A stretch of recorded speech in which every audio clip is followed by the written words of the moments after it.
all aspects. Now, we know that, occasionally, that sometimes, there's the need for traditional medicine to be able to slow down the growth, put out the fire, so to speak. And that we also know that comes with, some serious side effects. So what did you do to help neutralize and mitigate those side effects from the chemo? Right.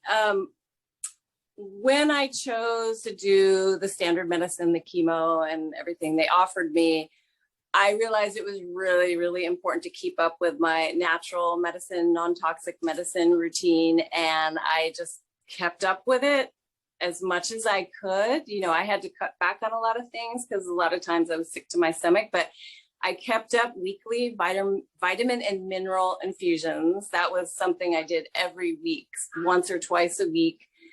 And I know that really helped to keep my immune system strong while the chemo was affecting my body.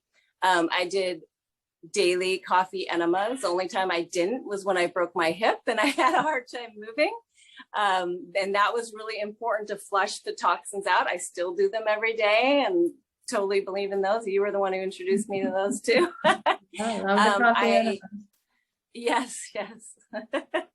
I do a medical dose of CBD and THC that was prescribed to me.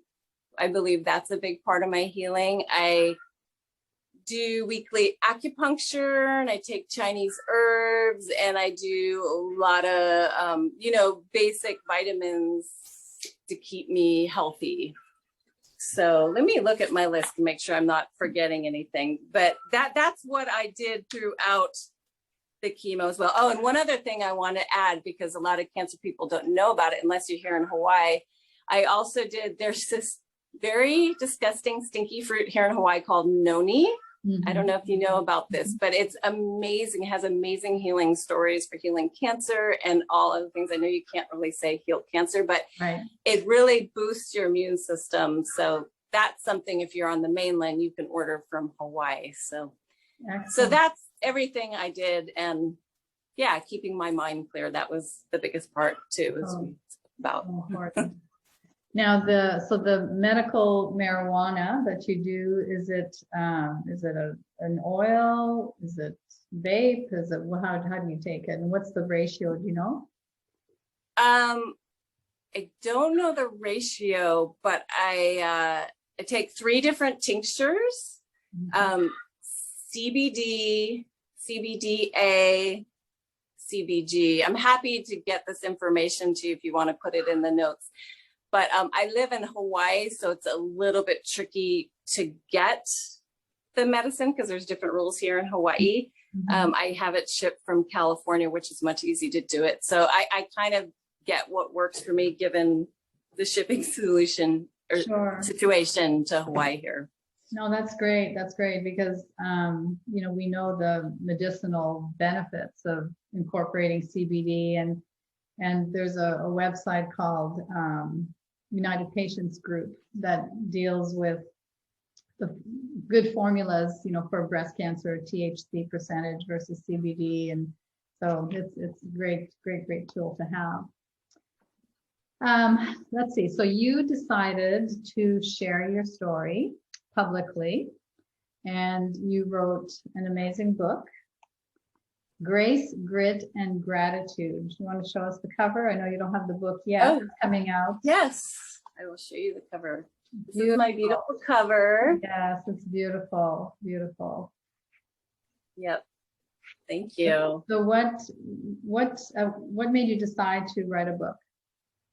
Right. Well, after my friend Deb died, I was thrown into deep grief, and I remembered that I love writing.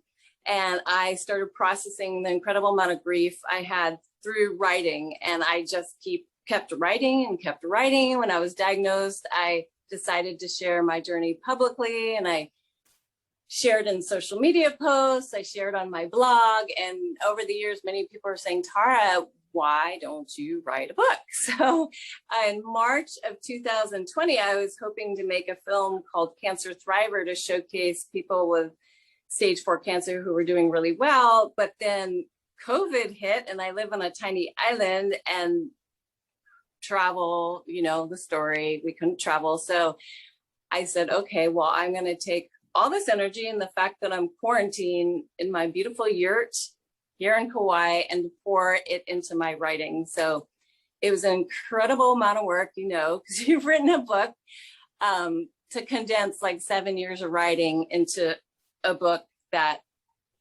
will be, you know, keep people's attention basically. And so I spent about 14 months just working super hard each day on writing this book. And the book is basically about my healing journey. It's about 10 years actually of how I came to work with horses.